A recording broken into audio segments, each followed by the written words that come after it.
Hi friends, welcome back to my channel. ఈరోజు నేను వంట చేసేటప్పుడు ఉపయోగపడే కొన్ని టిప్స్ అనేవి చూపించబోతున్నాను. ముందుగా మనం వంకాయలు కట్ చేసినప్పుడు నల్లగా మాగిపోతూ ఉంటాయి కదండి. అలా మాగిపోకుండా మనం కొంచెం సాల్ట్, కొంచెం పసుపు వేసుకొని చిన్న చిన్న ముక్కలు కట్ చేసుకొని వేసుకుంటాం కదండి. ఇలా వేసుకున్నట్లయితే ఒక 1 అవర్ అయినా సరే ముక్కలు అనేవి ఫ్రెష్గా ఉంటాయండి. నల్లగా అనేవి అస్సలు మాగిపోవు. కానీ నాది చిన్న గిన్నె వల్ల కొంచెం పైకి వస్తాయి కదా, వాటర్ ఫుల్గా వేసుకొని ఉంచుకున్నట్లయితే 1 అవర్ వరకు కూడా ముక్కలు ఫ్రెష్గా ఉంటాయి. నెక్స్ట్ ఏంటంటే, మనం కారం ఎక్కువ రోజులు ఉండేలా కొంటాం కదండి. 1 ఇయర్స్ లేకపోతే 6 మంత్స్ అలాంటప్పుడు మనకి కారం నల్లగా పెంకు పురుగు పడేస్తూ ఉంటుంది. అలా పట్టకుండా ఉండాలి అంటే మనం కారంలో ముందుగా ఏం చేయాలంటే, మన దగ్గర వెల్లుల్లి రెబ్బలు ఉంటాయి కదండి. ఆ వెల్లుల్లి రెబ్బలు అనేవి వేసుకొని ఉంచుకున్నట్లయితే మాత్రం పెంకు పురుగు అనేది పట్టకుండా ఫ్రెష్గా కారం కూడా చాలా బాగుంటుందండి. నెక్స్ట్ మనం ఇలాగే స్టోర్ చేసుకున్నట్లయితే 1 ఇయర్ కూడా నిలవ ఉంటుంది. అలాగే మనం బంగాళదుంపలను ఇలాగ చేత్తో తొక్కలు తీసేటప్పుడు కొంచెం టైం పడుతుంది, ఇబ్బంది పడుతూ ఉంటాం కూడా.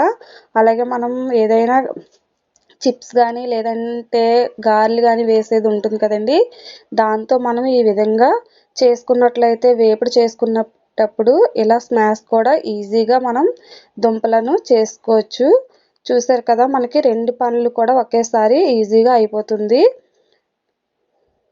మనం ఈ వేపుడు అనేది సింపుల్గా చేసుకోవచ్చు.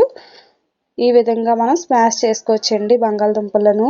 అలాగే ముందుగా మనం కందిపప్పు ఉడికించుకునేటప్పుడు చప్పడపప్పు అయినా ముద్దపప్పు అయినా ఉడికిస్తాం కదండి. బాగా మెత్తగా గంధంలా ఉడకాలి అంటే ముందుగా నేను ఒక 1 అవర్ ముందే నానబెట్టేసుకోవాలి. ఈ విధంగా నానబెట్టుకున్న తర్వాత మనం కుక్కర్లో వేసుకొని ఉడికించుకున్నట్లయితే మెత్తగా చాలా నీట్గా స్మూత్గా కూడా అవుతుంది.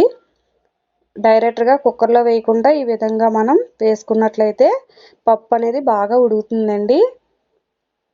నెక్స్ట్ మనం కుక్కర్కి ఇలా పప్పు వేసినప్పుడు ఏంటంటే పైకి పోతూ ఉంటుంది, కుక్కర్ అంతా పాడైపోతుంది కదండి. అలాంటప్పుడు మనం మూతకి సరిపడగా ఇలాగ ఒక పేపర్ తీసుకొని మనం పేపర్ని ఇలా హోల్ చేసుకోవాలి.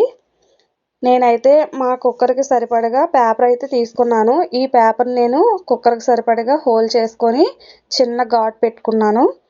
ఎందుకంటే మనకి విజిల్లోకి సరిపడగా సెట్ చేసుకోవాలి కాబట్టి.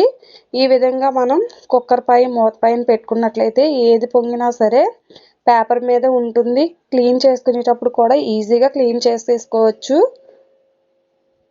మనం విజిల్ పెట్టేటప్పుడు కొంచెం ఆవిరి వచ్చేటోటి పెడితే ఎక్కువ రోజులు కుక్కర్ పాడవకుండా ఉంటుందండి.